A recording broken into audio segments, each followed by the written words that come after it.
Tonight and very honored to be a part of this group. You know, it really is an honor to join you and be in a room filled with so many business owners, entrepreneurs, and community leaders who are helping shape the future of North Carolina and our region. I do think it's uniquely fitting as we celebrate Asian American and Pacific Islander Heritage Month. This is the time to recognize the many ways that the AAPI community has strengthened the state and the country through faith, through family, through entrepreneurship, through service, and a deep commitment to opportunity. Here in North Carolina, our strength has always come from the people willing to work hard, willing to take risks, willing to build businesses, willing to raise families, to serve their neighbors. And that is the story, quite frankly, of so many people that are gathered in this room tonight. Many of you know what it means to open a business, to make a payroll, to hire locally, to serve customers, and to invest back into your community. And I just want you to know that people recognize that takes courage and that takes sacrifice. And it takes the kind of determination that frankly has always made America strong. Small businesses are not just part of our economy. They are part of the character of our communities. They create jobs. They support families. They strengthen neighborhoods. They keep the American dream alive for the next generation. See, when we talk about opportunity, we have to make sure that every entrepreneur, including Asian American and Pacific Islander entrepreneurs, have access to the tools they need to succeed. I'm talking about access to capital. I'm talking about access to opportunity. And I'm talking about a government that works with them, not against them.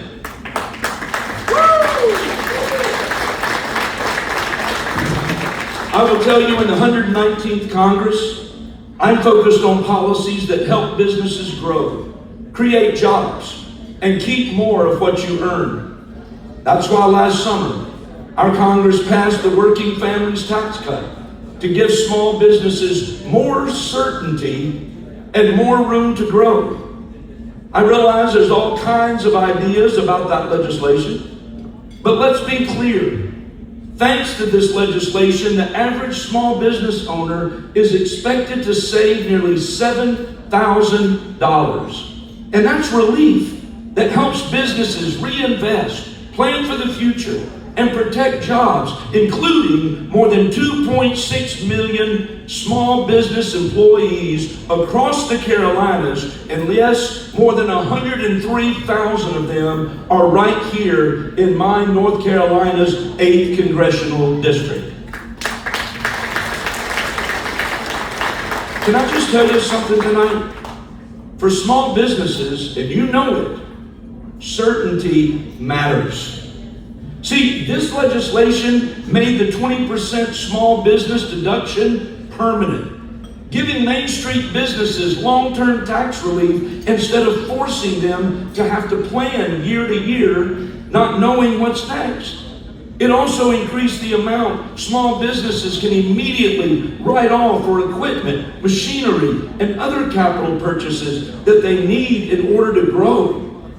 It allows businesses to immediately deduct the cost of domestic research and development. And that helps our manufacturers, it helps our startups, and it helps the family-owned businesses invest in the future right here at home.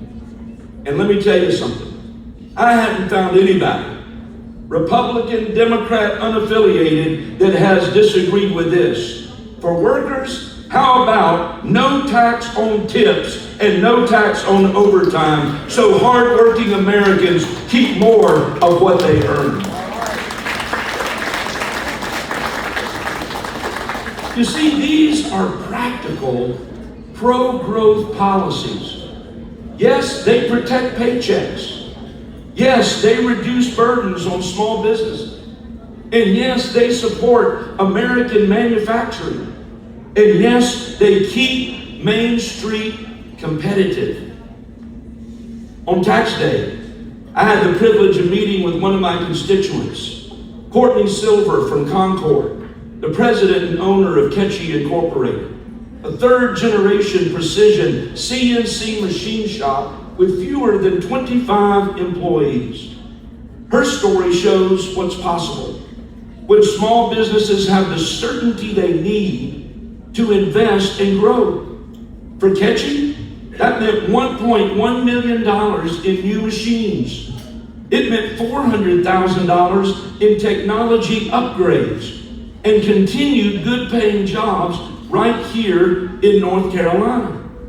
Last week, I had the opportunity to meet Mashur Awad, an immigrant who came to the United States from Jordan at age 17. He told me a story about when he came here and he came to work. He was slicing meat at a local Subway up north. They put him in the back because he couldn't speak a word of English. But he worked his way from the Subway, and next thing you know, he was managing a number of International House of Pancakes. Before too long, Mashur Awad owned and was a franchisee of 31 IHOPs in the Northeast. The story gets even better. He was able to sell those 31 IHOPs at age 50 and had planned to retire. But he found out all of his buddies he called to go fishing were still having to go to work. And he got bored really, really quick. So you know what he's done? He's investing in the future.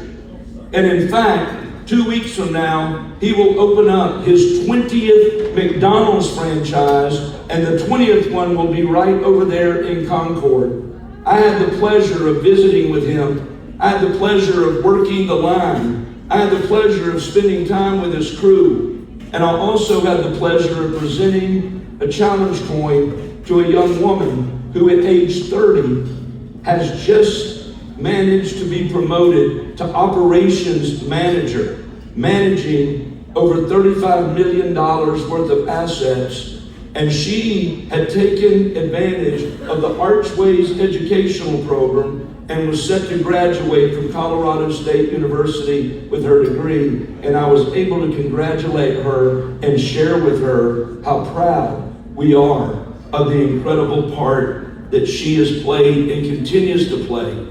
Because you see, this is exactly what this law was designed to do. Strengthen Main Street, support Made in America, and help Americans keep more of their hard-earned money. As we celebrate National Small Business Week, we recognize a simple truth. Please hear this simple truth. Small businesses have powered this nation forward for generations.